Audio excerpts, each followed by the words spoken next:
This is Tractor Tuesday Live, hosted by sixth-generation Nebraska farmer and Tractor Tuesday founder Zach Bosley and Scott Anderson, owner of New Age Ag Supply. Join them each week as they sit down with farmers, innovators, dealers, and creators who are enhancing the culture within agriculture, right here on Tractor Tuesday Live. Hey, we're live here from Hastings. It's Tuesday, Tractor Tuesday. And again, make sure you hit the like and subscribe here to our channel. We don't even know when we're going to go live again next, so also sign up for the notifications. And while you're at it, if you're farming or selling equipment, get on tractortuesday.com. We've got an awesome auction set for February 17th and the 24th, and it's not too late to get your inventory listed. Again, I'm Zach Bosley here with Scott Anderson, New Age Ag Supply. And we're honored and very excited to have our guest today, Greg Peterson, a.k.a. Machinery Pete. Greg, how's it going today? Hey, doing well, guys. Thanks for the invite to the conversation. Yeah. And we've got, is it fair to say both Scandinavians here? Am I the only German on the set, or what are we looking like here, guys? Yeah, you might even be related. I guess we'll figure that out as the show goes on. But Peterson and Petersons, there are a few of us around. Yeah, right. So how did everything go with the holidays for you, Greg? It went real well. We, my wife Jackie and I, were able to get out, visit our daughter, Southern Ohio, with our 2-year-old grandson, spend some time there. And it was very good. Low key, as we get older, home is just a good place to be in general. So we had a little blizzard, an good old fashioned Minnesota blizzard there through Christmas, but no, things are good. Yeah, awesome. And I guess we can't all be like Scott, who's still in the desert, Palm Springs area, California. When are you heading back to the tundra, Scott? In about a month. Okay. Yeah, we both have some babies coming, so I wasn't able to go out and hang out with Scott and the family. But yeah, me and Rachel, we've got our third coming whenever it shows up, so any day now. So I just shared some numbers. Yeah, That's thank awesome. you. So yeah, just got to be even older and even older of a dad here. But well, Greg, I wanted to get some of the audience up to speed. We've got quite the spectrum at Tractor Tuesday. You know, we've got a lot of folks, you know, my dad's age, and you know, I think if I remember right, I'm going off of memory, but when I was with you in Ohio, you said you were going to be 60 on December 1st. Is that right? Hey, great memory, Zach. Yeah, I Okay. turned 60, and I guess can't report any midlife, late life crises so far. So it's all good. I have a little plaque up here sitting off to the side. Our two daughters used to get tired of me. They would smile when I would say it, but every day is really a gift and a blessing. So 60s, hey, let's bring it. Let's go. Well, and so many people are familiar with Machinery Pete, machinerypete.com, what you've done for the industry, you know, and not in a way that is disparaged, but you're really a numbers guy. You know, I mean, you're basically like the end all be all valuation accountant, real nerdy with the numbers. But if we rewind 50 years ago, 10-year-old Greg Peterson, what is that? What's the story? You know, tell everybody that may not be aware of your history, who you are, where you're from, and what 10-year-old Greg was up to. Well, that's something I'm not asked that often about, Zach. I appreciate how you come at it. 10-year-old Greg Peterson was in Benson, Minnesota. That's where I grew up. My dad and mom settled there in the mid 60s. My dad got into the John Deere dealership business. So I kind of grew up around, that was my entry to the farm equipment world. So at the time, Dad had 2 stores, one in Benson, a little small farming town, west central Minnesota in Swift County, about 3,200 people. And then he used to have a store in Hancock, about 15 miles up the road, and then eventually closed that and built a store in Morris, Minnesota. So yeah, I grew up around the machinery, and Benson was a great place to grow up, still a great place. Mom and Dad still live there. It's my roots. I try to work Benson into as many references as I can. Yeah. We are kind of where we're from. Mm-hmm. And my wife is from Rochester, so we've been living in Rochester, Minnesota for 36 years, but I'm still a Benson boy at heart. So okay, well, good. I have my late aunt is from Benson, Kathy Kavanaugh. I don't know if you've ever heard of her. Kavanaugh, absolutely. Hey, Scott. Oh, really? You get 1 million bonus points for the Benson connection. That's awesome. She I had a sold deal for donkeys forever. Remember that? Oh man, Kavanaugh is a very prominent name around Benson and Swift County. So yeah, that's awesome to connect that way, Scott. I remember a couple of years ago, I was filming. I was in Watertown, South Dakota.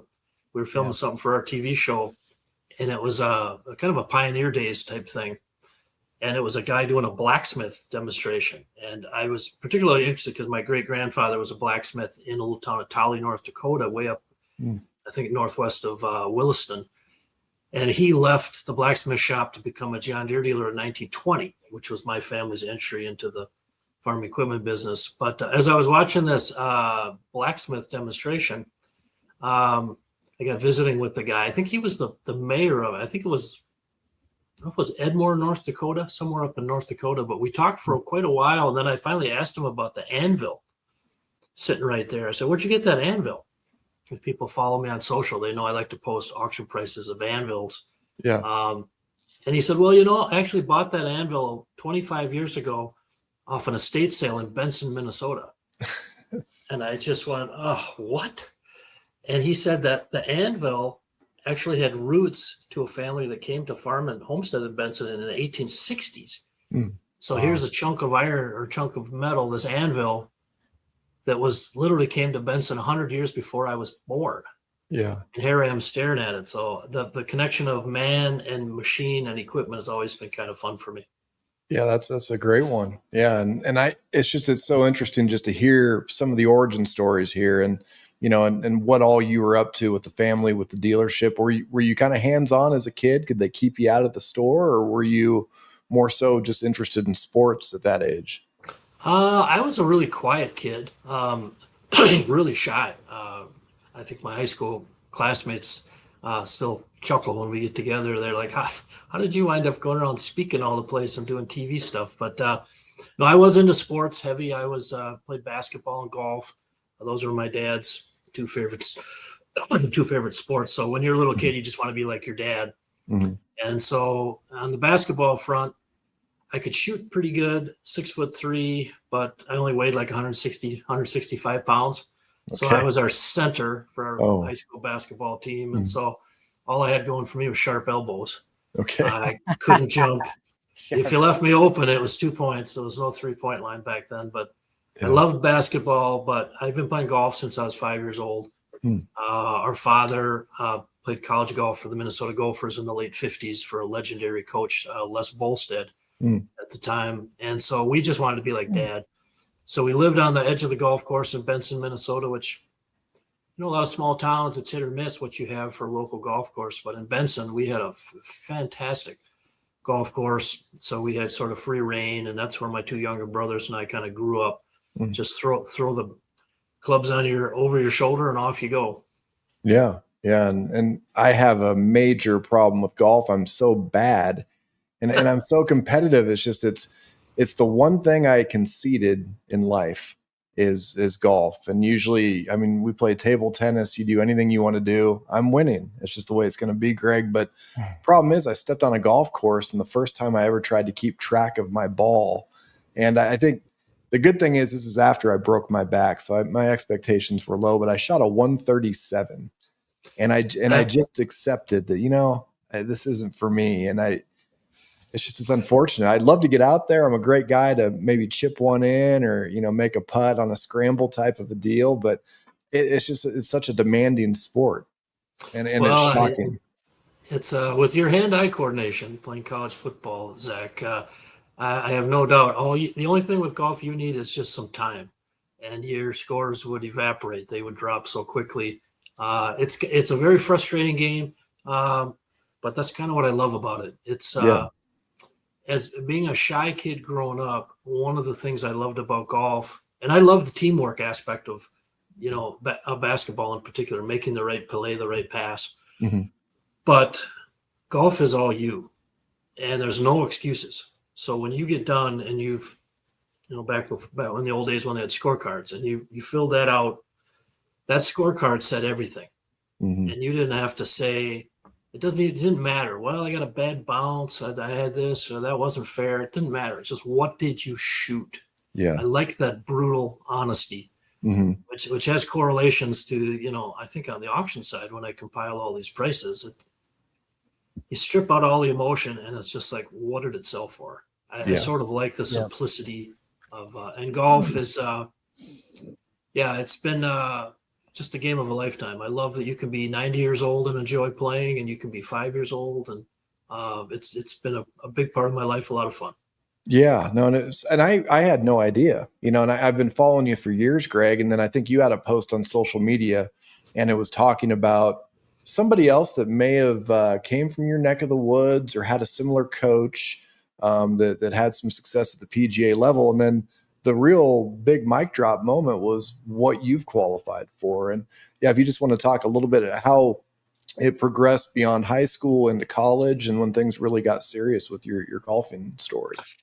Well, Zach, I you pay attention. Nothing gets past you. I appreciate that about you, and thank you for noticing. But this summer, there was a kid from the college I went to, Gustavus Adolphus College, which is St. Peter, Minnesota, little Lutheran school, about 2,300 kids. That's where I met my wife, Jackie. My sister went there, my two brothers, my sister-in-law, or one of our daughters went there. But I played college golf there, and we had a very good Division III program. At the time, we would tangle with some of the Division I schools and do pretty well. Our coach was a guy by the name of Whitey Skoog, which if you ever are in Williams Arena, which is where the University of Minnesota plays basketball since 1917, if you look in the rafters, you're going to see a retired banner jersey for Whitey Skoog. Okay. And Whitey was credited, if you can believe it or not, with being one of the inventors of the jump shot. So basketball back in the 30s, 40s was played on the floor. You would just shoot set shots. Well, Whitey was a young kid from up northern Minnesota, and Whitey was a great athlete, and he jumped when he shot. So my dad and my dad's brother looked at Whitey Skoog, and he was like Dr. J. He was a Scandinavian version of Michael Jordan. There you go. In the 40s and 50s. He went on to play for the Minneapolis Lakers when they had George Mikan and won, I think, 5 NBA titles. And he wound up going to Gustavus when he retired and was the basketball coach and also the golf coach. So I played for Whitey. My brother played for Whitey. And Whitey didn't really golf, but this was the mid-'80s. I was there from 85 to 88. And in the Division III scheme, I think we finished 5th, 3rd, 7th, and like 10th, our team. And myself, I finished as high as I think tied for 5th. So I just enjoyed competing. And when I got out of college, or what you saw this summer was a note. There was a kid from Gustavus right now. His name is Jimmy Abdo. Okay. Abdu, and he qualified for the U.S. Amateur, which is, if you don't know competitive golf, they have probably 60 or 80 qualifying sites all over the world, and you maybe get 100 guys, and the 2 lowest each site advance to the national tournament. And there you take 312 guys, the best amateur golfers. You play for 2 days, and you get down to 64 guys. Okay. So in 1992, I qualified for the U.S. Am, and at the time it was at Muirfield Village, that's where Jack Nicklaus's the Memorial Tournament is every year. Yeah. I did not play very well at that tournament. I did not qualify for the match play. You play 2 rounds to get down to the head-to-head matches. And then amazingly, I qualified again when I was 38 in 2004. Okay. Wow. And that the U.S. Am that year was at Wingfoot, which is out in New York, very famous course. And I went out there and I had 2 really good first 2 rounds, and I made it into the match play. Okay. And my first match was against an 18-year-old kid from North Carolina, and his name was Webb Simpson. And Webb was the most polite young golfer I've ever run across. And Webb wound up winning the U.S. Open 8 years later at Olympic Club. And Webb has had an amazing career. He's been on Ryder Cup teams. He's won the Tournament of Champions with the famous 17th hole in Jacksonville, Florida. Great guy. So I got past Webb Simpson, and my dad was out caddying for me, retired John Deere dealer. And the second round, I played Ryan Moore, who wound up winning the tournament. Ryan been on the PGA Tour for many years. He played, I believe he played college golf for UNLV. Didn't you play football for UNLV? Well, that's where I went to undergrad, and yeah, and UNLV had a heck of a golf program. Obvious Yep. reasons, all the resorts, and they're Right. actually probably more known for the female golf team. They get a lot of just solid Canadians down there for whatever reason, probably climate related. Well, Ryan he was a kid from small town Washington State. I think it started with a P. I can't remember the name there, but he was a nice kid, and he was at the top of his game. That summer, he won the USAM, the US Public Links, and the NCAA championship that year. So here I am. I'm 38 years old. I'm playing Ryan Moore, and he was, again, just a very nice young guy. I played as good as I could, and he beat me like a drum. Really? He beat me 7-5. He made 7 birdies in 14 holes. Yeah. And Wow. it was amazing to see. And again, Ryan went on to got the winning point at the 2016 Ryder Cup here at Hazeltine. It's been fun for me to follow him all those years. But on the golf side, that was sort of like the pinnacle for me. As I was building our machine repeat business, when I got out of college, I mean, the business was so small, I had 2 part-time jobs for 5 years. Okay. And one of them was at the local newspaper in Rochester called the Post-Bulletin. And so I'm reporting on high school basketball and football and track and wrestling. And I love that. It helped me as a writer to crank out stories on a 16-year-old kid who, had 2 homers in the Dover Iota versus St. Charles baseball game. Okay. One of the things, the Post-Bulletin, they knew that I was a golfer. So they said, "Hey, Greg, do you want to write a golf column for the paper every week throughout the summer?" And I was like, "Yeah, that'd be awesome." So people in Rochester, Minnesota know me more as a golf writer than the machine repeat guy. Okay. Which is kind of funny. But I loved writing about golf. And again, it can seem weird for non-golfers, but I think the life correlations between playing golf and living your life, being a good husband, trying to do well in business, the correlations are there, because in golf, you can hit a really good shot, but it might bounce sideways into a bunker and you make a double bogey. And as a competitor, I'm curious to get your take, Zach, Okay. what you've done, but I figured out, and what my college golf coach, Whitey Skoog, helped me figure out, was those bad bounces are going to come. Yeah. And the whole trick is just to mentally be able to control yourself enough to analyze kind of the data of this round I'm playing or this tournament, and how well can I handle this, so when I get up to hit my next shot, I'm clear, focused on the next shot. Yeah. I'm not dragging forward emotion like, oh, that wasn't fair. I made a 6 on that hole. I hit 2 good shots. I used to love competing against guys that would get emotional like that, because frankly, I knew I was just going to kick their butt. Right. Because if you're dragging emotion, or you're dragging plows around behind you emotionally, you're toast. You're wasting your time. And so Whitey was great about helping us analyze, and then figuring out also, he would ask us after the round. We used to mock him almost amongst ourselves. Like, he would always ask us, "What were you thinking about on that shot?" And as I got older, I realized what he was really doing was coaching us to identify mistakes and then don't make them again. Okay. Identify it, and then the next tournament, when things get tough, okay, let's not go down that road. If you don't identify them, then you're apt to repeat them. So when you walk up to the tee box, it's your first drive of the day. Let's say maybe you warmed up at the range, everything's all good. What do you think about as a golfer with probably, a dang near scratch handicap? What's going through your head? Do you sing a song? What do you do to just relax and have a good one off the box? Well, that's a good question. Back when I was playing my best, which was in my 20s and 30s, I was never a technical golfer. I didn't have any lessons growing up. When I grew up, my brothers and I, there was no range on the course in Benson. We just went out and played. And we took little tips from our dad, who was a good player. But I mean, there wasn't like YouTube on cell phone with people slow motion analyzing your swings. And that's how all the good young players now, they have all this feedback. That's how they learn the game. Right. That ain't how I learned it. Okay. And so for me, when I went out to play, I just wanted to have a clear head and just go compete. And so I didn't get hung up on the fact that I pushed the first 3 shots or I pulled a couple. I didn't drag that with me. I would adjust to what my body was doing that day. My hands are a little slow today, so I better close the club face, or I'm too quick. I better open the face. Mm-hmm. So that's sort of how I played. It was kind of an intuitive way. Okay. Now, to complete the story and be completely honest here, what I would have to say is that after I made that USAM in 2004, I was 38 years old.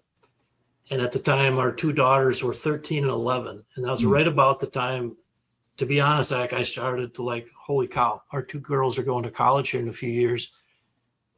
College is expensive. How's this all going to work? Right. And so my headspace had been, up to that point, had been building the business. But number one was I was trying to be the best dad I could be. Okay. Because, I mean, that's job number one, be a good father and husband, because your girls, they're just going to snap your fingers and they're 30, 35 and 33 like they are now. So I knew that was job number one. And then when I got to be about 40, it was like, boy, it's time for me now to really lean into this business that I've been building. Mm-hmm. And I did that. And when I did that, my golf game went south. Okay. So being a field player, non-technical, plus getting older into my 40s and 50s, I went from going to the first tee expecting to shoot 70 to going onto the first tee being scared. Yeah. Well, I didn't know where the ball was going. Okay. And so as a golf writer, I do hope to write a book here in the next few years about this journey, this challenge of, having a high expectation. And then all of a sudden, seemingly I didn't do anything, but all of a sudden the results are the opposite. What happened? Right. And the easy thing to do would have been to quit and say, well, I don't quit. So I still enjoy the process. My results in tournaments have been very poor for 20 years now. But as I've got older, I've started to realize we hopefully learn truths about ourselves as we age. Yeah. And I think one of the things I've realized is that I'm kind of a one-track guy. Okay. So what I focus on, that's going to be good. I'm going to have fun doing it. And it's, I don't mean to sound non-Norwegian here, but like you said, you expect it to go well, and by God darn, it's going to go well. Okay. And so that the last 20 years had to be business, and I've had so much fun building that. And now that I turned 60, I'm attempting to find that lost golfer part of me that I know is in there somewhere, but I want to reintroduce him to this old version of me, these things I've learned, and say, hey, I think we can get along okay.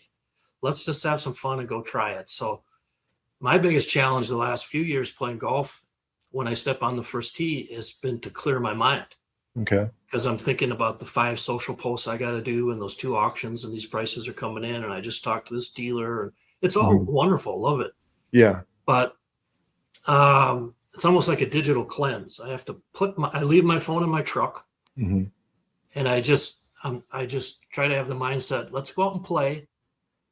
And it ain't going to be perfect, but that's the fun of it.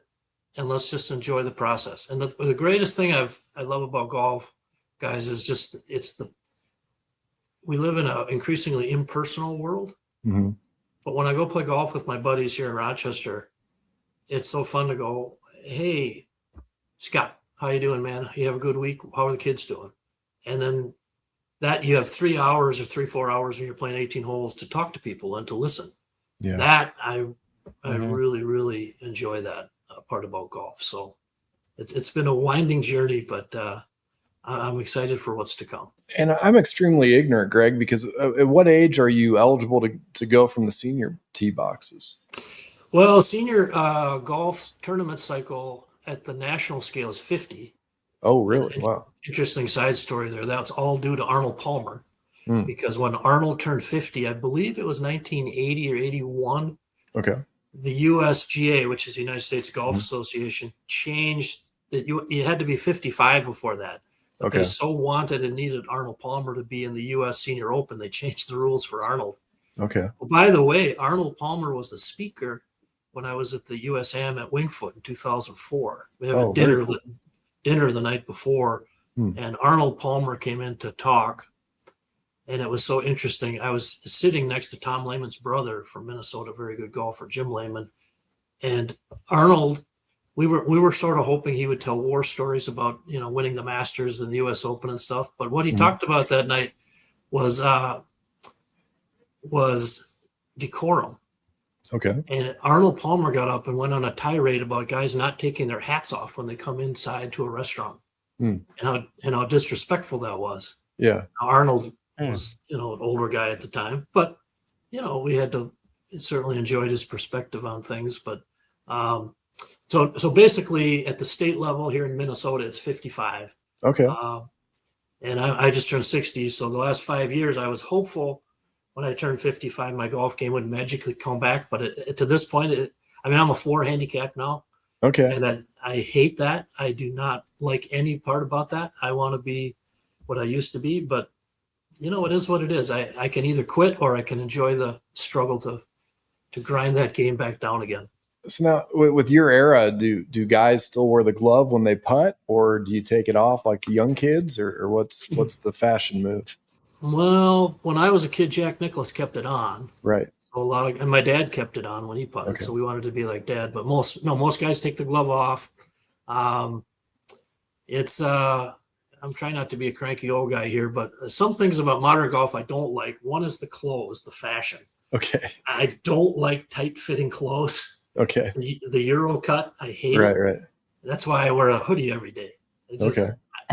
If you go back to watch golf when Tiger Woods was young, it was all baggy Ashworth shirts. Yeah. And the pants were pleated pants and stuff. But I'm so old, I go back to the Sansa stage of the, nice. Of the nice, tight 1980s. And it's funny if my daughters ever see a picture of young Greg on the golf course, they're like, oh, my God. Oh, what are you wearing? You need to forward us some of those images. We'll put that for the preview on this. It'd be awesome. Confuse everybody a little bit more. But, and really my take on all this, I am so bad. I've had 5 birdies my whole life. And my wife and me were at Red Sky Ranch, beautiful place to go in Colorado. And actually the first time we went there, we were paired, and I feel terrible. I can't remember the gentleman's name, but a Hall of Fame wrestler from University of Minnesota. Cauliflower ear, the whole thing. I could tell he was a wrestler by the way he was moving. Some big consignment import-export guy. I feel bad. He's probably not watching, probably doesn't remember me. But, back to your point, it is really enjoyable because, you just randomly get paired with these interesting people from all over the world every time we've ever gone out to the Rockies to golf. And it makes me feel a little bit better. I'm so fused up. I could probably do better with my hybrid than I do my driver most days off the box. But, yeah. Well, just hit the hybrid off the tee, Zach. As I get older, I think the number one rule in truth with golf is it really doesn't matter what you shoot as long as you have fun. Right. And it's been fascinating. The game of golf was dying on the vine after probably in the 2010 on. It just, our world was our cell phones. Yeah, right. That didn't fit with going to spend 2 to 5 hours on a golf course without your phone. It just didn't fit. But ironically, the pandemic changed everything. It did. When people were so cooped up, and I live in Minnesota here, and we were forcibly cooped up almost more than any place. Yeah. But importantly, Minnesota is the number 1 per capita golf state. And so even though at the time our government here in Minnesota was very restrictive, they did allow you to play golf. They advised you to keep the pin in when you putted so that not everyone would pick up the pin, get germs or whatever. But the game of golf just exploded here. Yeah. And because people wanted to get out and feel human again and talk to people and play with your buddies for 3-4 hours, have a couple beers, whatever. Right. And that's stuck since then, 5 years ago. We were wondering whether young people would stay with it, but I think they figured out, this is a crazy game, but it's kind of fun. Yeah. And it's the fun of being with my buddies and my friends. And again, it doesn't matter if you shoot 186. Just go have fun and enjoy being outside, and you get some good exercise. And it's fascinating. But again, as a writer, I would weave in a lot of these different angles. And I wrote a golf column one time here in Rochester. I think I wrote for about 12 years, but I wrote a whole column about that moment when you hit a shot. So it doesn't matter if it's an 8-iron or driver or whatever. Okay, whoosh, you hit it. You're in your follow through, and you watch it take off. Now you've done your part. You did everything you could control. That ball's on its way, Mm-hmm. and you hit a really good one. Okay. And the feeling that you get in here, in your eye, in your head, in your hands, the sensation, very positive. Now, what you can't control is what happens when that ball comes down. Right. Yeah. And the whole point of my column was that moment, I call it a moment and a half before you know the result. It's like anything's possible. That 8-iron you hit, that might go right in the hole.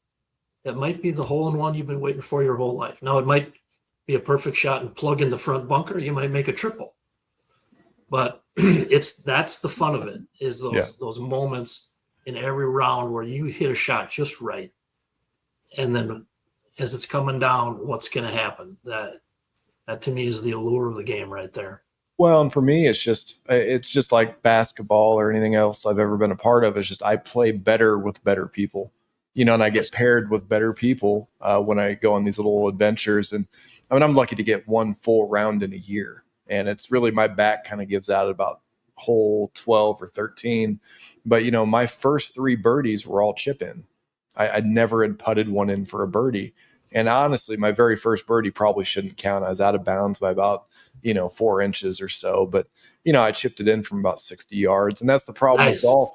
It's so addictive. You do something like that and you're like, oh man, I'm good at this. Okay. I'll stick around a little bit more. But the problem is I can't ever clear my brain because in the back of my head, my grandpa Lyman is saying to me, never trust a farmer that's too good at golf. And it's like a mantra in my head. And I repeat it all the time because, in my neck of the woods, we're irrigating, we're farming, and we're doing things. And, I make fun of my Iowa buddies that just mow ditches all summer. So it's one of those things I've got to deal with and accept that I can afford to play the game now, but it's hard not to be biased. I'm in such a golf community. It's unreal. We're a town of 25,000 people and we've got 3 completely unique, separate golf courses. Nebraska, it's nuts. I'm sitting here, I'm looking kitty corner right in my little office here in the basement of our house at a picture of the 18th green from Sandhills out in in the Sandhills of Nebraska. My dad and brothers and I went out there in 2010 and one of the world's greatest golf courses in the middle of nowhere in Sandhills of Nebraska. So it's I think with golf, again, the trick is really, expectations, which are really how you become a really good player. Is like you said, Zach. That's what my brothers and I helped each other growing up, playing, competing against each other. You want to beat your brother, you want to beat your dad, but it's all good. It's like sharpening iron. You just sharpen each other, and but then again, you can have just as much fun by having a regular group, or I like just going out and playing with new people. Okay. Because, God gave us 2 ears and 1 mouth. So where are you from? And I just love that piece about golf. It's social. Yeah, it is. Which always has kind of reminded me of the auctions, honestly, because when you go to the auction, you maybe went for that cornhead, but really the biggest value you're going to get from that time spent there is the conversations you have with people. And I was talking to Zach, and Zach told me something that made me think. So I've always really enjoyed that piece about golf. And one thing, it's not just Minnesota here, but as we were competing, and I still compete in amateur tournaments and stuff, one of the cool parts is you do pull for your competitors. Yeah. You want them to do well. Like you want to win, but you want to beat them at their best. Yeah. And so golf in our world today, which is, seemingly our standards continue to crumble and we take shots at each other and all that. That's not golf. Yeah. Golf is do your best, but police yourself and pull for your opponent. And it's a game of honor. And it's for young people who learn to play the game. And again, because you get these emotions, like you want to do well, and it's hard when you're 10 years old and all of a sudden I remember playing this. I qualified for the state tournament when I was in 9th grade. I'm 15 years old, and I start off par, and I'm thinking, oh man, this is great. And then I triple bogey the next hole. Yeah. And I literally got tears coming down my face. I blew it. But that's all part of it. You have to learn how to manage the good and the bad and the sideways. Hmm. Because there's really two kinds of golf. There's golf for fun, which is awesome. Yeah. If you do drift into the competition part about golf, that's a completely different thing. Yeah. And that's played up here and in here in your heart, not Yeah. so much the swing and all the putting. And it's just, you've just got to find a way with your swing to get it done and make it happen. And I love that piece of it. No, it is a cool sport, and it's interesting. My wife and me both got into it about the same time. I had my back done in 2018. That's when she started golfing. I think just to get out of the house and quit getting barked orders at while I'm in bed for a couple of months. But she was a great athlete, played basketball in college, and immediately, the very first year, she got into the competition side of it. And just Okay. would do the city open and fight through. She's the type of gal, she'll literally go 300 off the tee box, but Wow. you better have your head on a swivel. She might kill you. It might be in, 2 fairways away by the time it lands, but she's been able to harness that. And it's fun to see the competitive side of the golf thing. And now she's progressed, gotten better for being new to the game. And I think I started in 2020, right around that whole COVID era. But I mean, my town is just so unique. These guys are getting off work out of the factory and have a clean change of clothes. They go to the golf course, and or you got the country club guys that are, Yep. getting out of their Mercedes and not scuffing their nice loafers. And then they're changing and they go into the country club, and it's right here in blue collar Nebraska. So The thing I love about it, and golf does play to all parts of our culture and economy. So, yeah, you've got the kind of the hoity-toity end of it, which is fine, whatever. Yeah. But yeah, I grew up playing our little town of 3,200 people. Green fees, well, I don't know, were $8-10 or something, and you just play. And one truth I love about it is that little white ball Mm-hmm. does not know or care who you are. Yeah. So you could be a billionaire Mm-hmm. with the nicest clubs, the fanciest clothes. You came up in the Mercedes, you put your tee in the ground, that ball don't care. It just doesn't. Golf is just, or you could be. I've run across guys in tournaments one year. I had my heart broken at a tournament in my hometown of Benson one year. Okay. Like 1985. It was a 27-hole tournament. We used to call them shortstops. You get about 50 guys come in, good players come in, and we play 27 holes. You play 18 and then 9 more. Mm-hmm. So I was standing on the 26th hole on the tee box, and I was in the lead, and the guy chasing me was up in front, and he was an old Dutch potato chip salesman, drove a truck, and his golf shirt did not cover his belly button. His gut hung out. Nice. And he didn't wear golf shoes. He wore tennis shoes. Mm. And he wore big sunglasses. Okay. He looked nothing like, what you see on TV. But again, that little ball doesn't give a crap. Right. And Judd, his name was Judd. Judd could play. Okay. And I watched him on this hole. He blasted a shot. He was dead. He was way over the green in the long grass on a downhill. He had no shot. Okay. And he took out his 7-iron and he hit the most incredible little shot through the grass, up this hill, down, and then stopped right by the hole. He made the putt, beat me by 1 shot. Wow. And Judd was the greatest guy. But again, I love that you would look at Judd and you would say, I'll kick his butt. Yeah. But that little golf ball doesn't care. And Yeah. Judd won. So that's the beauty of it. Well, and when I first met you, I had no idea, and I didn't even know what to expect. I'm used to people being shorter than me. I'm used to people, and especially in the ag industry, just, they're probably not into these types of things. And it was so cool to hear more of your story, just as I really started following you even closer. And I guess, I've known Scott for about a year and a half. We've had a lot of back and forth. We've met in person in Hastings here. Scott's running all his cows down in Nebraska to get them out of the cold weather. But I guess I never even asked you, Scott, are you into golf, or what are you doing out in Palm Springs all winter? Yeah, I play golf here and there. And Yeah. for the main reason that Greg was talking about, the social aspect of things, Okay. just the conversation you get with, I usually play with like a mentor of mine or something. Mhm. And so we can just kind of, 2 hours, 3 hours of non-scripted, just visiting and catching up. I'm telling you, Scott, the way you answered my question, though, makes me feel like you're really good. I don't know. I mean, it's just I know how Scott's mannerisms, and Well, I know how he's. Yeah, I'm what's still your hand? measuring by how many golf balls I didn't lose. Okay, So good.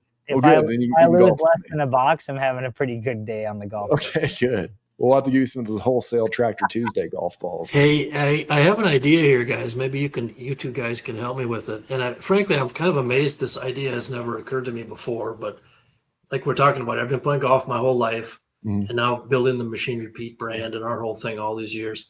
Yeah. What I really need to start is an annual Machine Repeat Open, Yeah, you do. where we just invite the farm audience. Like, let's go to Des Moines, let's go to Champaign, Illinois, come up to the Twin Cities, Rochester, wherever, Hastings, Nebraska will come out your way. Yeah. Make it the Tractor Tuesday Machine Repeat Open. And we bring people in and we raise money for, like, my friends at Farm Rescue, Terry Johnson, great guy, running the company there, helping Yeah. folks in ag in need. But for ag folks who do love to play golf, like, let's get together once a year. Just like Scott was saying, it's so fun just to talk. You're one step ahead of me, and I guess maybe 2 steps behind what we've already been discussing internally, Greg, and here we got a comment on YouTube from Golfing Farmer of all people.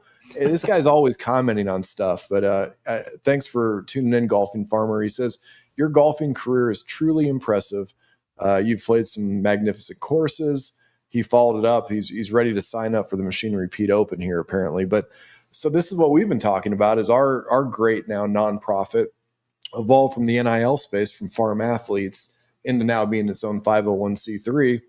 What we ought to do is a co-branded thing where it's the Machine Repeat Golf Tournament, and it could benefit anything, farm rescue, farm athletes, because there's so many great student athletes that are into sports. And I think what's interesting is with NIL and everything going on at the big Division I type universities, there's more farm kids than ever that are basically settling, if you will, for smaller schools that could use a little bit of assistance. And had somebody else give you a shout out. Somebody, Gary Roberts, says hi. So we're getting a few folks paying attention here, at least today. But no, I think we really ought to do it. And we've got some beautiful golf courses, obviously, in Nebraska. I've got some really cool friends that it's funny. Most of my buddies that were in the NFL or other things in baseball, that's their default. They just go right into golf because it is such a competitive thing. And I think their minds are just wired that way. So yeah, it's the competitive angle. It's, as a competitor, as a kid growing up and like yourself playing college football, Zach, I mean, if you can find an outlet to channel the competitive gene, it's golf can really fit the bill there. I have a lot of friends I play with here in Minnesota. One in particular up on the Wisconsin-Minnesota side. He didn't start till he was 23. Yeah. Played college basketball. He was a shooting guard, I think, for River Falls. I think, shout out to them. They just won the D3 football. Nice. But I mean, if you compete, and again, golf itself is littered with stories. There's a guy named Larry Nelson who won the U.S. Open and 2 PGAs. He got 3 majors. I think he's in the Golf Hall of Fame. He didn't start playing until he got back from Vietnam. He was 21 years old. Because, again, that little ball, it doesn't care. Yeah. And so golf is an amazing game that way. And I do know there's a lot of farm folks, a lot like my little town of Benson where I grew up. The golf course is really a vital piece of your community, whether it's community owned like it is in Benson or private, whatever. You were proud of where you're from: Hastings, Nebraska; Benson, Minnesota. Scott, you said South Dakota. What was the hometown again? By Aberdeen. Okay, there you go. But if your town has a nice little golf course, that means something. That's a big thing. Yeah. So it's a great asset for the community. I think I would like to explore the idea of just getting together people who love to play golf and try to raise some money for great causes. And I love what you're doing, Zach, with the NIL. And it's funny, I'm a Minnesota boy. I love the Minnesota Gophers as I sit here in my Penn State. Yeah, I was wondering. Yeah, where'd that come from? Our oldest daughter lived in State College for 7 years, taught math at the high school there. Her husband was going through the getting his PhD in history. So he's a history professor. So they live in Los Angeles. They're moving to Wyoming. Oh, wow. Got another daughter in Southern Ohio. So there's lots of golf courses for me to get to explore in all these places. I'm surprised a lot of your travel schedule, because for folks that don't know, I mean, Greg basically lives in an airport. I mean, is that fair to say, or do you live in your truck? How does it break down? Well, I prefer to drive. I much prefer to drive. Just the way air travel has got with connect. I don't like connecting flights. Like you said at the top, Zach, I'm a data guy, and I don't like the data around connecting flights. Right. It's not good data. But I don't mind flying. I love. In fact, tomorrow I'm heading down to Arkansas. We're filming an auction down there. But yeah, travel a lot. Not as much as people think. People assume I'm on the road every day. I'm actually sitting in my basement like I am today mostly. We work with 1,400 auction companies, and we try and get them so they report to us. Right. Maybe send us video clips, and then it seems like Machinery Pete was in Kentucky, but I was sitting here watching our two dogs while the auction was taking place. But I could comment on the auction. Oh, for sure. But it's travel is, again, the fun is it's the same as golf. It's the people that you meet along the way. And I do find it interesting being a Norwegian boy from Minnesota here. And Minnesota nice is a real thing. I mean, it's not just a saying. But when I go down south, when I get to Kentucky, Tennessee, Virginia, North Carolina, Mississippi, Georgia, Alabama, Florida, Texas, it's different down there. I love going south for the people. It almost feels like we've been buddies for years, and we're a little more arm's lengthy here in Minnesota. We're kind of stoic, but I go down south, and it's just I can't really describe it other than to say I just enjoy the people down there so much that I can't wait for my next visit. I'm just surprised you don't travel with a golf bag, when you do hit the road, because I think maybe there is a little bit more truth to that you're not admitting, but seems like. Well, no, actually, I haven't. Two things. I've never bought a piece of equipment at auction in my 36 years. People can't believe that. I've never bid on anything. And I don't tend to travel with my clubs at all. Because again, as I get older, I'm a one-track pony. So when I'm on the road, I'm there to do my thing. And I want to give all my time and focus to the people there. And so I don't want to be in my head thinking I got to bounce because I got a tee time at 3:00. Right. I want to give myself to the folks there. Now, if I tilt this way, you can maybe see behind me there. Yeah. That's a picture of Muirfield in Scotland. Okay. Which I played the 2005 British Amateur on that golf course. And I am traveling with some buddies this summer. We're going back to Scotland for a week-long golf trip. That'll be very fun. I'm looking forward to that. Nice. And the funny thing there, I think when I go to Nebraska out in the Sandhills, it's the same thing. You look at soil as it relates to ag and as it relates to golf. Now I'm from Minnesota here. We got a lot of good black dirt, which awesome. We can feed the world. But strictly from a true golf lover's point of view, what you want is a sand-based soil. Because then it can, and when you go to Scotland or Ireland, it's pure sand, or here in the Sandhills, literally the Sandhills in Nebraska. Right. You can make the world's greatest golf courses on that turf. And when I come home from golfing in those conditions and I come back to our black dirt, I get sad. Because that's the way the game started over there in Scotland. They figured it out, and that's really the way golf should be played because the ball bounces. So I'm a numbers guy, mathematical. What I love about that is you'd be 150 yards away, which here in the Midwest with black dirt, I know, well, if I hit my 9-iron, it's going to go 150 yards and go splat and stop. Yeah. If I'm in Scotland and I'm 150 yards away, but the wind is behind me, if I hit my 9-iron, it's going to land and bounce over a building and keep going another 100 yards. So I have to figure out the math of that to make my ball bounce enough to wind up 150 yards. And I love that math of trying to figure that out. But to have that kick in, you need hard, firm ground, which is not black dirt. You need sand-based. Yeah. So that's why, if for the golfers out there watching, you see these resorts popping up, like in Oregon, in Bandon Dunes, or in Wisconsin, Sand Valley. They're building their 5th course. I've been there quite often. The reason they build there is because those investors they scour the country to look for like what you have in the Sandhills of Nebraska, where you can drill down and it's 10 feet of sand. Yeah. Wherever you find that, you can make world-class golf. If you get away from that, it's a crapshoot. It's ridiculous down here. I mean, I think at any given time you could take the top 50 US courses and we've got a half a dozen, and then Absolutely. even over by Omaha and off the rivers, over that way, there's some phenomenal courses throughout the whole state. It's, I don't know, it's kind of shocking that it's such a thing now. But so when's your big week? What month is that trip? That's in June. Okay.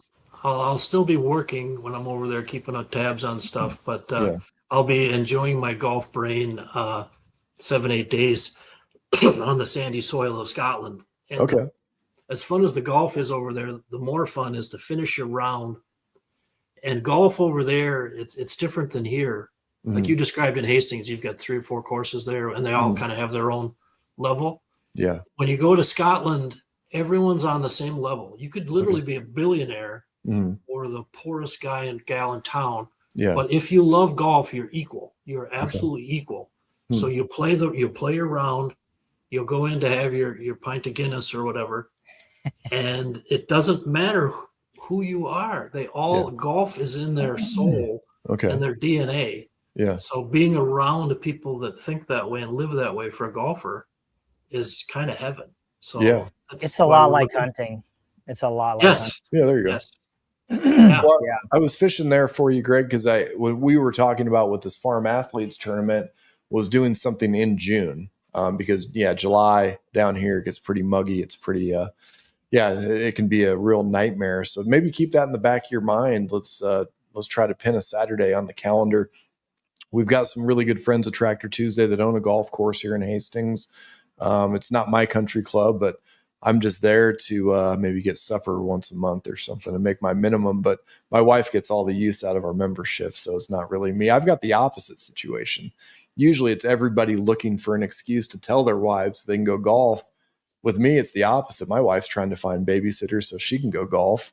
And, so all my guy friends are jealous of my dynamic, they think. Okay. I will just one little machine repeat life tip. Take it or don't take it, Zach. But I have to. So how many kids do you have now? Just currently 2. Yep. 2. And will this be 3 or? Yep. Number 3 is en route. So any day now. Okay. So I'm a math guy and I can't tell you how fast those years will fly by. And if you have a wife who loves to play golf, even though it can be really frustrating for you now, if you think about the potential amount of raw time you could spend with your 3 kids and your wife together, the 4 of you, 5 of you on the golf course.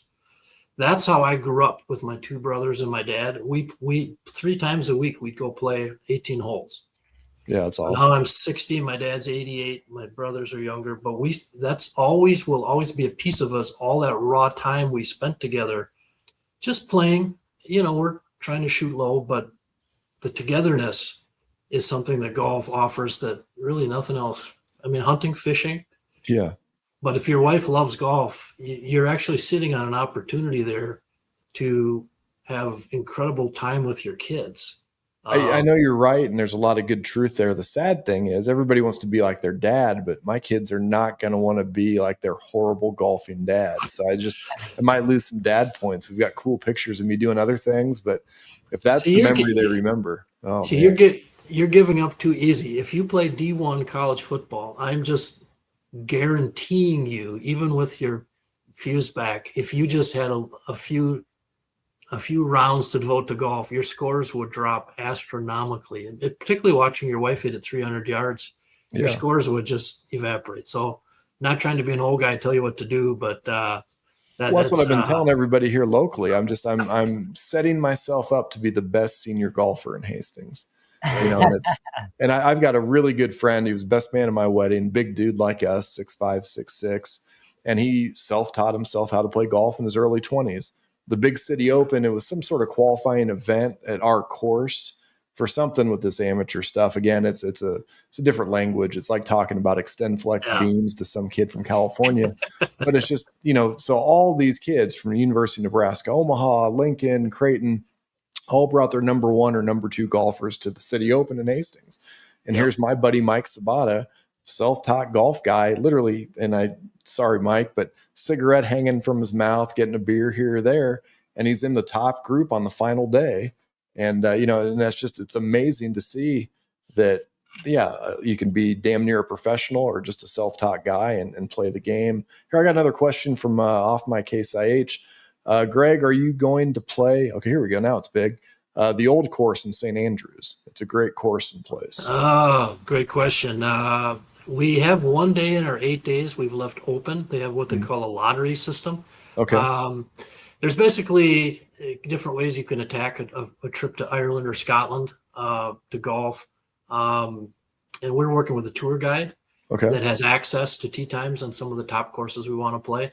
So with St. Andrews, you can take one of the tour options that guarantees your access to that day. And then it sort of limits some of the other. And this particular trip, the 3 guys I'm going with, 3 buddies of mine, we kind of decided let's leave 1 day open and we'll do the lottery. Okay. If one of us gets lucky and plays St. Andrews, the other 3 will just go watch. Yeah. But if we don't hit the lottery, then we'll just probably spend the day walking around St. Andrews and kind of soaking up the vibe, because that is the literal home of golf. Yeah. So hollowed ground for sure. Yeah, no, it'll be an awesome trip. And yeah, I think we really should maybe front run your big European Scotland adventure with the farm athletes, more machinery, Peter. We'll come up with something cool. We've got a lot of interesting developments there as well. Yeah, Scott. I got one question for please. Greg here. So Greg, you mentioned a couple times that being a good husband and being a good father was really important to you. What do you mean by that? What are your metrics? Well, my metrics for that were my eyes, what I saw growing up as a kid. I was, we don't have a choice who our parents are. And I realized when I was young, I was fortunate and been thankful to have a mom and dad who were focused on us kids. I have 1 sister and 2 younger brothers, so there were 4 of us. And we all grew up in a loving home where our parents were interested in us, supported us, doing their thing. My dad's building a business. But we sat down at the dinner table. I think this resonates across farm country. It's the dinner table we sit at. I mean, the 6 of us, that when we all think about growing up, that's what we think about, is just nothing big in particular, but just it was the care. Mm-hmm. So when I got married, I was 23 years old, just a year out of college. My wife, Jackie from Rochester, she's a teacher. So we moved to Rochester. And we had started a family young. We were 25 years old. And I had my little machinery Pete business was so small. I mean, it was shockingly small. I had 2 part-time jobs. So I'm trying to scramble to put, food on the table. My wife had a good job with benefits. But actually, in those days, I watched our 2 girls half days. So they didn't go to daycare. They were just with me. Nice. And part of that was just to save money because daycare was very expensive. But even being a young, stupid 25, 26, 27-year-old, I knew that if the girls and I were together, that as they grew the rest of their lives, they would know me and I would know them. And I'm nothing against daycare is awesome, fantastic, whatever, but we can control what we can. Yeah. And again, having parents that were loving and supportive, again, my brothers and I wanted to be like our dad on the business front, on the golf course. We wanted to be a good golfer like dad, but also treat your competitors like dad did. I mean, it was kind of interesting. Our dad, again, he's 88 now. His best friend growing up in town was the international dealer. And that's from a John, so I was 12 years old going, wow, even I'm a young, stupid kid. That's kind of unusual. Yeah. So again, that comes to your question, Scott, just wanting to be like your dad. Yeah. It was my dad's advice that got me into this business in the first place. Because when my wife, Jack, and I got married, like you said at the top, Zach, I'm truly a numbers guy. I was an accounting major at my little Gustavus Adolphus College while I played golf. Okay. And I wasn't a very good accountant.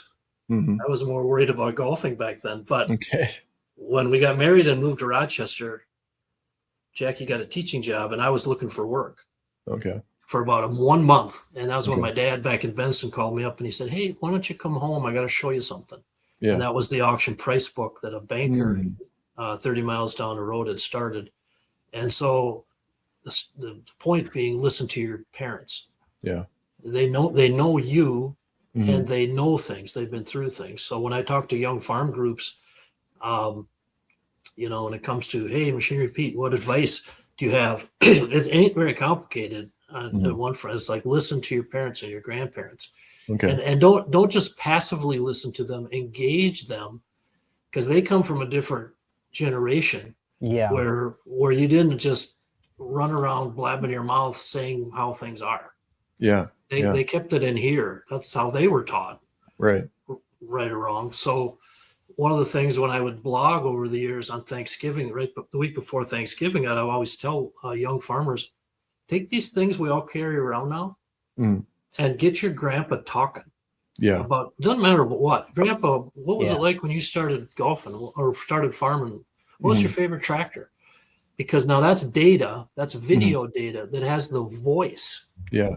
of your grandfather or your grandmother or your uncle. That, again, math is math. They won't be with us always. But if Right. you record them talking about something that's inside of them, and Yeah. when you talk to a golfer about golf, you sound like I do here. It's just, you ask me these questions, you've cut open a vein in me that's important to me. You're right. Right. And when you talk to farmers, you go around the country and you'll say, Scott, what's your favorite tractor? Yeah. And they'll say, why is that your favorite tractor? Almost inevitably, it goes to my dad or my grandpa, my brother, Mhm. my uncle, my grandma. And those family pieces are important to us. So I think, again, we grew up going to church every Sunday, and not that you grasp everything that's said in every Mhm. sermon, Mhm. but I mean, there's truths there, Yeah. and there's a roadmap, and trying to be the best husband or father you can was part of the roadmap I was given, and what we wanted to try and pass on to our two daughters. And I tell people now, we have a grandson that's 2, and we have 2 grandchildren on the way this spring. I can't Mm. decide what's more fun, hanging out with my 2-year-old grandson or watching my daughter be a mom. Yeah. Okay. Yeah. I mean, That's it's 6 incredible and 1. perspective. Yeah, it's like 6, like the kids say these days, 6, 7. I mean, Yeah. Yeah. it's both awesome. So, but that's just life.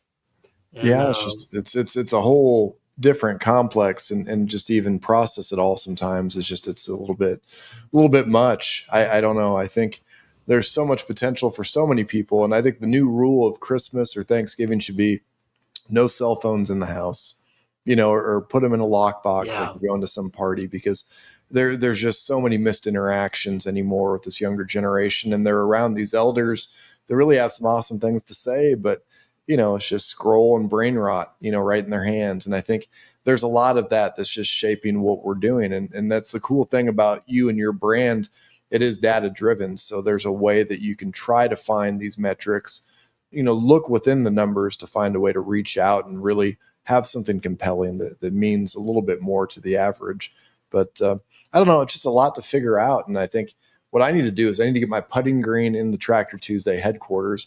I've got one during the whole COVID thing when that went down.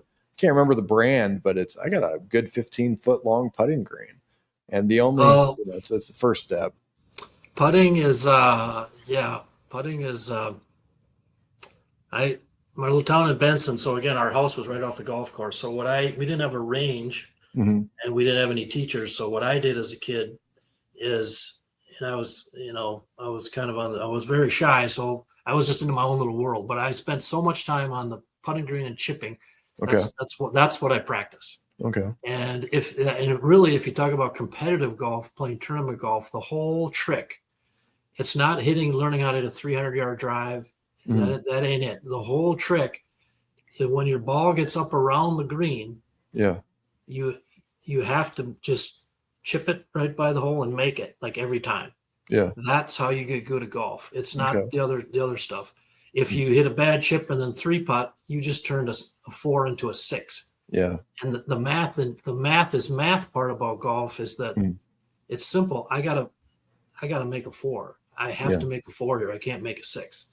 And so Yeah, I think if you had a little putting green in your office, Zach, again, all you need is a little time, and then just give yourself a little grace and patience, and I'll your take a 6 scores. all day. I mean, you talk about a double bogey golf round to me. If I could break 110, I think it'd be, most guys are trying to get sub 88 or sub 100. They've got this number that they're trying to, I just want to break through 100. I mean, honestly, if I can break through 110, I'm in business. I'll give you the math machinery Pete grew up with on the golf course. Okay. So there's par. Basically, play 18-hole course. Most courses are for 9 holes are par 36, par 72 for 18. So when you're little, you can't hit it far enough to make a par. Mm-hmm. But our dad taught us double bogey is your par. Okay. So 54 was our par, like when I was 7. So I'd go out and play, and I shot 58 today. I was 4 over. Yeah. But as the more you play, and of course, the bigger we got, stronger. And then you played, bogey was your par. So now 45 is your par. And then you got closer, maybe 40 is your par, then 36.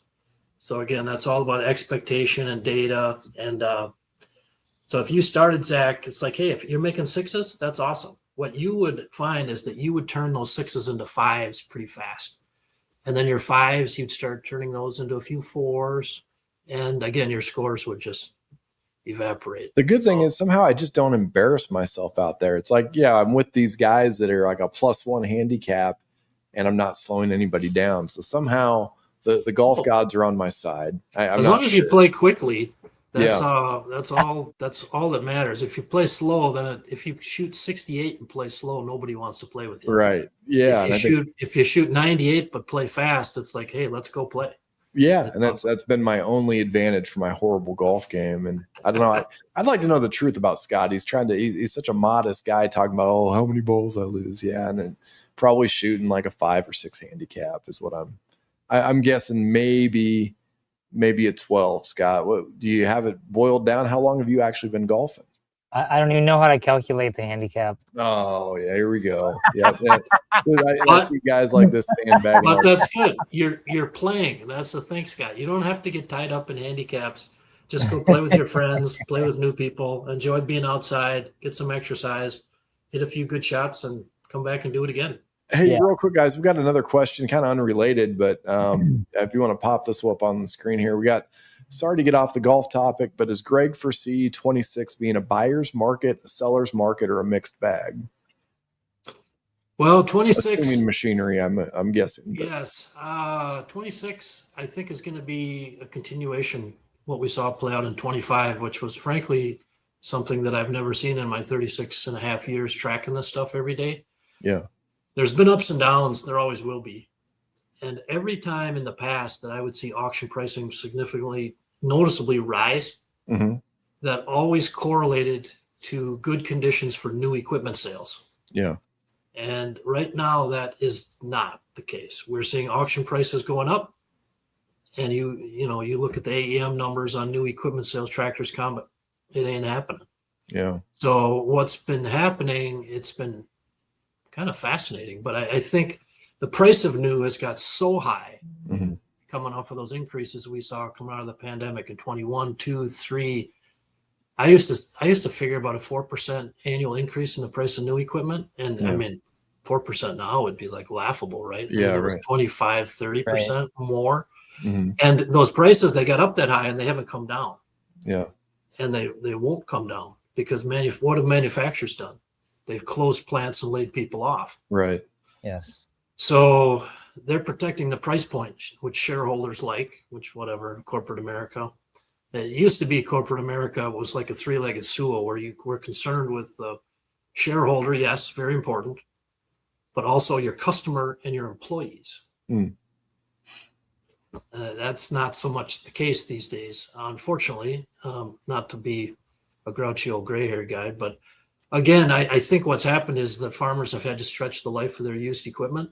Yeah. And if you're not buying new, then what you're doing is you're scouring the playing field looking for the nicest condition used.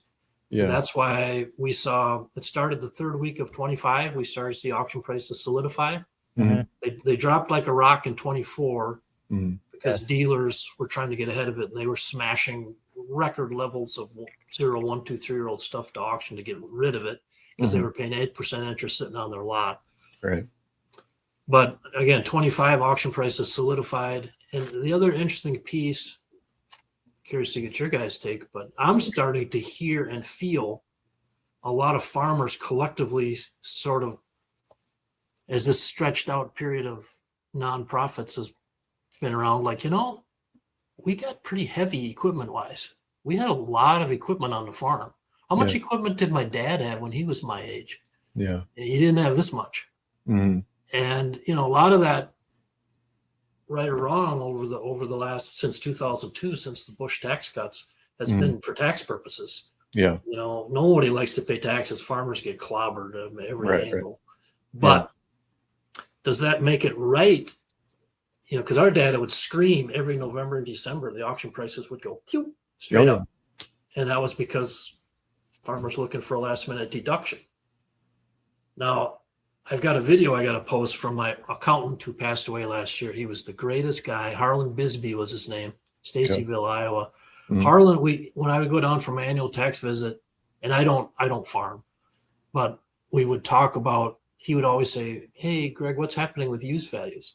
And I would say, "Well, they went up November, December." And Harlan would kind of half smile. And we talked about it before he passed. I recorded a video. I'm going to post it. But his contention was pretty simple. He was like, it's a good thing to pay taxes because it means you're making money. Yeah. If some of these actions, if they're solely on the equipment front done to minimize taxes, it's sort of like you're flipping a boomerang out there. Now, boomerangs, they go out that way, but they kind of come around back this way. Yeah. And so you just want to have all that well thought out. And right now, I just think farmers are kind of going, boy, we had a lot of equipment. And so it'll be fascinating to me whenever corn and beans do finally go up at some point, which nobody is predicting will be soon. But to me, the fascinating part will be, will that jar loose the current farmer attitude of like, this new stuff is pretty high. Yeah. And maybe I don't need as much of it. And it's again, going back to growing up and going to church every Sunday, but money in and of itself is kind of the root of a lot of different decisions, good or bad. And, and strictly from a business standpoint, whether it's your farm operation or building a machinery Pete business or a Tractor Tuesday, Scott, your business, you just want to have a plan and make good decisions. And then use opportunities come along and take advantage of them, but don't necessarily blow with the wind every which way the wind's blowing.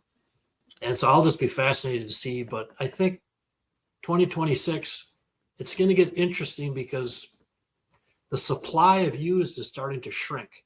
Yeah. Because there hasn't been any new sold the past few years outside of livestock stuff.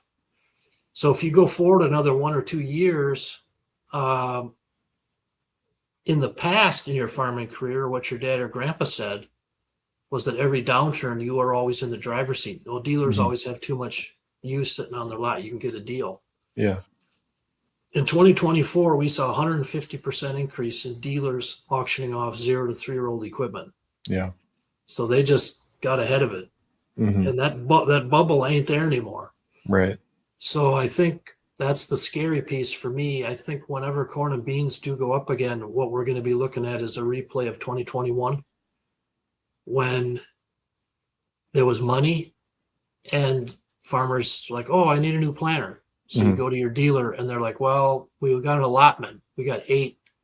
If you want one, you got to let me know by 10 o'clock this morning. Otherwise, it's going to the next guy. Yeah. And the whole manufacturing process has moved to the you buy it and then we'll build it model, which is efficient. Right. But if you're on the buying side, you got to be careful. Your eyes got to be wide open to this, so you don't get run over by a freight train. Well, I didn't know you back in 21, this the way I do now, but to me, the auctions drove the used values because it really was. You're going to pay a premium if you could actually get something, and I'm excited for those times again for people that are heavy on the machinery. But I think an interesting thing that you see it in other markets would just be like a farmer sentiment, or where are their heads at right now. And I'll tell you from my experience, I probably talk to half a dozen farmers every day from different markets, different states. This is the most negative I've ever seen agriculture. Mm-hmm. And it probably would be similar from being, watching what happened in the late 90s with our family with, raising and basically being in the hog game one way or the other. It seems very similar. They first kind of broke the poultry guys. They tried to break the hog guys. Are they breaking the row crop guys? I don't know. And with the replacement cost for livestock, it's such a delicate dance. And I think more farmers are just, they have fallen out of love with farming than I've ever heard. I'll tell you, the drought of 23 about killed me off. So I already kind of had these negative thoughts already about what we're doing. And, and that's sad because, you should be able to at least raise a family. You've got $10 million worth of farm, $1 million worth of heavy machinery, and you're literally losing $100 an acre. And it's easy to do. And I think that's what's unfortunate. We're going through a shift right now, and it's obviously affecting these values.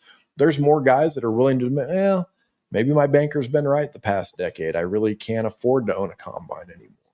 And I think we're going to see more consolidation of the small operators. They may not give up the acres, but I think as far as sharing machinery, and it's probably right on time for what the big manufacturers are hoping to do with these subscription models moving forward. But I agree, Zach. It's if I had a different hoodie on, my Purdue hoodie, which our youngest daughter graduated there 10 years ago, they do have that Ag Barometer Index. They do? Very, very good farmer sentiment. Cool. Yeah. But it's been interesting from my seat, because I go out to auctions and I hear exactly what you just said, Zach. Yeah. It's like record level of negativity, and that's very well deserved that farmers would feel that way. Yeah. The interesting part, though, is separating what you say versus what I call checkbook reality. Like, okay, this asset's up for sale today on Tractor Tuesday. What did it sell for? And that's the piece where, strictly from monitoring the data, it started to go like this. And then like a little bit like this in November, December, despite the negativity. So that's, again, something that I haven't seen in 36 years, which I think if you pull back, I think we just painted a picture of the definition of a K-shaped economy right there. Yeah. So if you're on the right side of that K going up, basically I just turned 60, like you, thank you for noticing. But most farmers are my age or up. And if you've weathered through the storms of the 80s, 90s, I mean, there's still some really strong balance sheets out there. Mm-hmm. That's probably, I think, why we're seeing land values. I mean, have they cratered? No. And that's what we're going through right now is just, do you buy a farm and hope you get a 2% return while everybody else is playing these markets and 7-8% is pretty common? Here's a good question here from Loop Machinery. What are your thoughts on the government stimulus that's expected in February? I'll tell you mine, about this current negative atmosphere. I think it never could have been big enough, and that's the reality for me here in Nebraska. $43 or whatever it is an acre for corn, it doesn't even pay the property taxes. So, when you lose a few $100,000, as most producers did this year, I mean, I wouldn't even call it a Band-Aid. But I do think for the larger producers that, you can go off of their buying history. I think it's going to give us a little bit of an advantage at Tractor Tuesday. The payment limitations, Zach, are gonna cock block all that. Oh, okay. Like I have, we farm 8,000 acres, and under my Social Security number, so I'll get $150,000, and it's like, oh wow, it doesn't even pay the fuel bill. Half the fuel bill. It's just, the payment limitations are just going to come in and erase any sort of, I had no idea. I'm just kind of a read the headlines at Tractor Report type of guy. I don't have time to get in the weeds and block 500 pop-ups. I've been asked, the Wall Street crowd hits me with that question really hard. Yeah. Oh, Machinery Pete. Well, is this stimulus going to goose new sales of equipment? And I think the answer is no. I don't. It's just to what you were saying, Zach, a little bit like just helping, whether it's not even a Band-Aid, whatever, but I don't see it in any way, shape, or form as maybe other times in the past where you could expect it to goose new equipment sales and used values. Right. I think this time is just different. So, Yeah, that's the problem. There is no predictability here. We're living it. The numbers are what they are, and that's the cool thing about the Machinery Pete brand and what you continue to harvest and present to everybody in the audience. I wish things were a little bit more positive, but I guess that's the nature of farming, and we're just in one of those seasons right now. So, Well, for someone who's, again, struggled with his golf game for literally 20 years, and I love farmers, I've been working with them for 36 plus years, we have to have faith. yeah, And that's why every day when we get up, every day is a gift and a blessing. yeah, And even through these hard, difficult, soul crushing, difficult times, it's, and then that gets back to Scott, what you were saying, there's business, and then there's family and life and community, and we do the best we can. That's what I love about farmers. They every year it's faith forward, with eyes open, yeah. and making the best business decisions you can. And yeah, we can just hope the 26 and forward beyond will create some better conditions in ag country, and to benefit everyone in ag. Well, and like both sides of that K, you're exactly right. Yeah, the negativity's there, but if you're not an optimist, you're probably not farming anymore. And it's just, look at all this gambling and everything going on. Well, a lot of farmers don't gamble on sports because we gamble at life.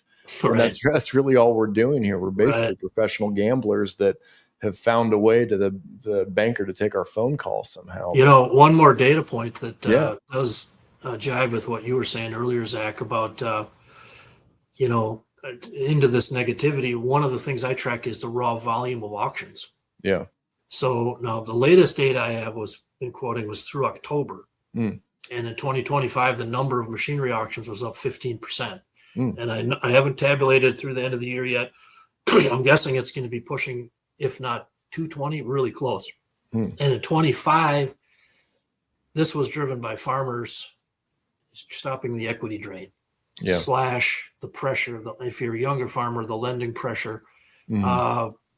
And that's unfortunate. But again, that makes it all the more unusual that in the past, with an increase in number of auctions, that's always correlated to pricing falling, Right. but not this time. Yeah. So I think it's all tied back to that price of new equipment that I think a lot of people feel that it just got too high. Yeah. And however we got there, wherever we got there, it's just too high. Yeah. And now it's creating some ripples that we haven't seen before. Mhm. And it'll be fascinating to see kind of how it, where it goes from here. Well, and you look back even in my little lifetime, my dad planted a heck of a lot of $7 corn with a 7,300 planter, and so when you think about some of this technology, does it pay to push for 300 bushel, or should you just settle for 220 and be cost effective? And you're seeing that, obviously pre-def, it's almost overspoken, but it's just, those are some of the things that are driving some of these records is, these model years that are before emissions. And the strength there is just, it's almost staggering. It's almost hard to even process. I've described that. Yeah. Machinery Pete writing about pre-def prices is kind of a meme at this point. But Yeah, I know. It just never ends. But I would say, to me, the way I describe it is the whole pre-def thing is a neon sign. Yeah. But someone in control of that sign is cranking up the brightness on all this neon, whether it's green, red, blue, or orange or whatever. And it's just becoming more brighter and more prominent. So yes, I was real interested when the calendar flipped. Yeah. To 26, because again, November and December, we saw this big push, and it's like, okay, let's take out the year end guys. Well, Yeah. my good friends Kiko Auctioneers had a sale yesterday in Salem, Ohio, Mhm. with a 99 model 7810 two-wheel drive John Deere, 5,007 hours, one Okay. owner, beautiful. Yeah. Okay, so what's it bring? Hard cash. Now this again is when this record level of negativity Right. brought $75,000. Wow. And if you wade into our Machinery Pete data, you're going to find that's the second highest auction price ever on a 7810 two-wheel drive with over 5,000 hours. Yeah. The only one higher was last April. Yeah. So that tells you what people, again, checkbook reality. They want nice condition, older stuff that doesn't cost Mhm. this. Hmm. So you got 5 guys that want that 27-year-old 7810. And we saw Yeah. Magnum 7120 last Wednesday in Centerville, Indiana, go for 60K with 4,902 hours. Wow. Second highest one ever with two-wheel drive over 4,000 hours. So again, checkbook reality. It is what it is. Well, and you can buy a shiny rock of silver for $80 an ounce right now, and so things are just, the values are just so much different. There's so much, it's just hard to even process. Scott, what are your thoughts going into 26? And Greg, if you don't know, New Age Ag Supply, they've got a ton of awesome equipment. It's hard to even believe, the inventory you've got, Scott, but what are your thoughts now we're in the new year? I don't know. I try not to make a prediction. It's always wrong. Yeah. I don't know. Commodity prices have to come up for things to soften, or things to firm up, for pricing and stuff like that. The dealers aren't giving deals out. They're dropping their price, but they're still way behind the 8 ball on true values. Like what Greg was saying, true. The value is the number that it's selling for at auction or whatever. Farmers are buying at auctions. They're kind of stabbing they've been tired of getting stabbed by their dealer, and they're going to auctions. There's nice equipment on auctions. There's less volume there was this year than last year. So I think that's part of the reason, supply and demand, that you see the higher values. Because last year I had an auction last year, and there was so much volume. It was crazy. I mean, you could buy 10 X9 combines in the month of December on auction. This year, maybe 2. I don't know, but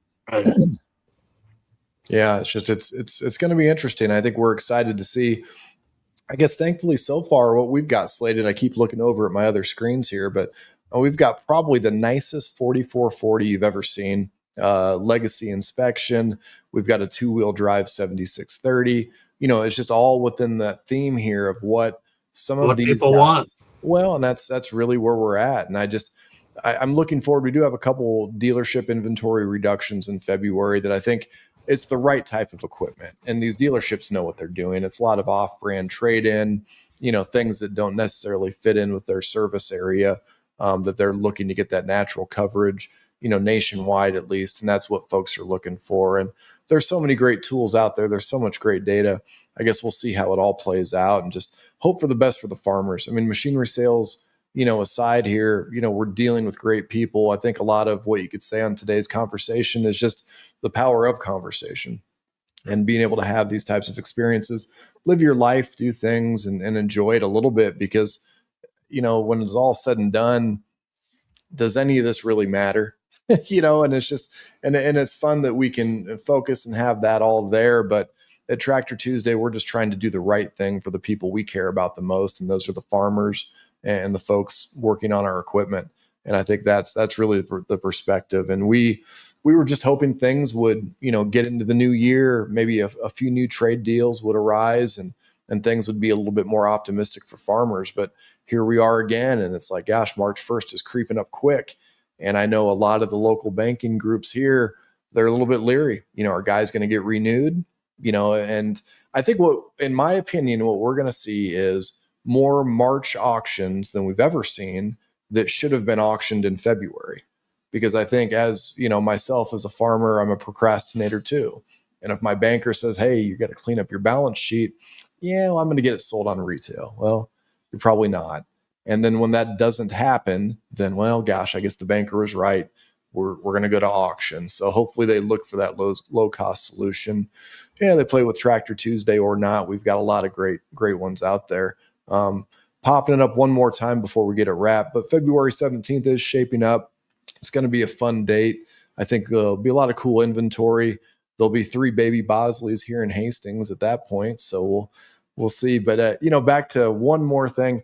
I'm not mad at my wife's golf. I'm actually really excited about it. I think it's a fun thing, and I congratulate. But yeah, instead of me going to men's golf league, she goes to women's. That's the only difference, and there's no hard feelings there.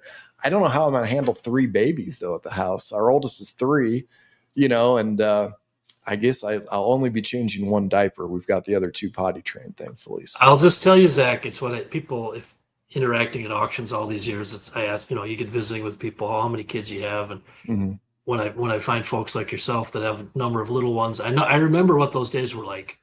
But I will also see I got all this gray hair. Yeah. So looking backwards at this way, I'm just gonna tell you, as crazy as that gets, brother, just as tired as you might be, that's the best stuff. So that day is just finding that time to just take that breath. And yeah, I suppose the correlation there to farming in these tough times. It's like if you're doing what you love, that's just a gift. And Yeah. so finding it within ourselves to find a way to feel thankful about those challenges. But you are being a very supportive husband by supporting your wife's golf It's not habit. even, That is I've had awesome. it so easy, Greg. It's really no big, our kids sleep all night. My wife gets them potty trained by about 18 months old. I mean, things we run in a machine fashion at our little household. So really it's no big deal. I hear so many horror stories. I'm probably due for one. And a lot of other parents like to tell us that, oh, wait till the next one. Well, we're 2 for 2. It's been pretty easy, I guess, at least for me. So, but, well, hey, Scott, to wrap this thing all up, do you have any other questions here while we're sitting with Greg, or what are your thoughts on today's show? Yeah, I thought Greg had a lot of insight and wisdom that he picked up from golf, not carrying your mistakes into the next round or the next hole. Like there's a lot of really great wisdom that Greg had got from golf and carried into his professional career. So really impressed, Greg. That was, you're a humble guy. Appreciate having you on here. Guys, big fan of what you're doing, and I've never been interviewed about my golfing part of my past, so it makes me smile that you asked, Zach. So thank you for that. If I could throw in one little thing on the machinery side to wrap up, please. I do think there is an opportunity in 26, folks, and if you look at that 3 to 7 year old used equipment, tractors, combines, whatever, there's a little bit more of that stuff. Because that gets back to when a lot of that was sold when times were good. What I'm seeing happen is the used inventory is crunching down. So if you're able, call your local dealer or hit an auction like Zach's coming up and get yourself a really good low-hour 3, 4, 5, 6-year-old tractor, combine, sprayer, whatever. One of the truths that I found from our data for 36 years now is once you get to be 10 years old with a sharp, low-hour item, that's gold, because then you have what everybody wants. Whether you want to trade that in, sell it private, keep running it, you're in good shape. So the real value for me that I see it is being an aggressive buyer in that 3 to 7 year old range. Okay. And so, not to pump for our dealer partners or our auction partners having sales, but if this continues for another half year, 2 year like this, I think we're going to run into 21 where everything's sold high.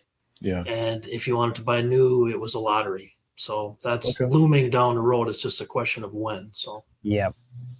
Well, I think that could be directed at Steve Bosley, and I think Zach ought to have an S7 combine here or something. But yeah, machine repeat approved. Yes. Yeah, please. Yeah, the 9570 is getting a little old, so we got to figure out the next move. But well, hey, Greg, let everybody know where they can find you.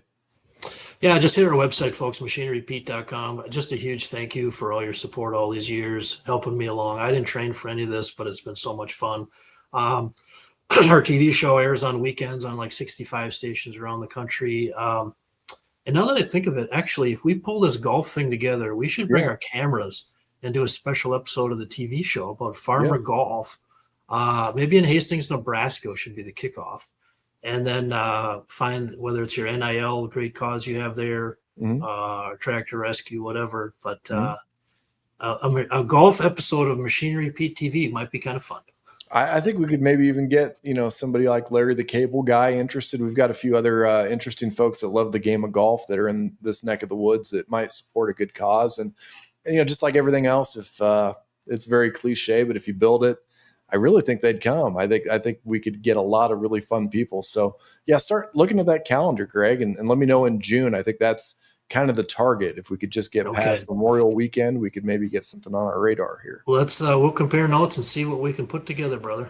Awesome. Hey, well, Greg, it was an honor to have you on again today. And like I said, everybody like, share, subscribe, do what you got to do. Go to tractortuesday.com.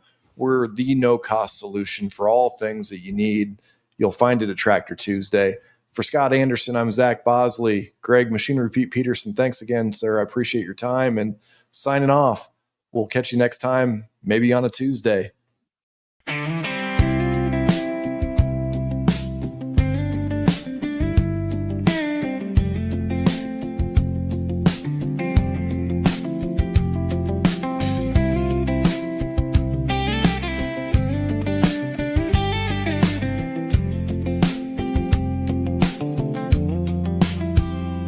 Till the soil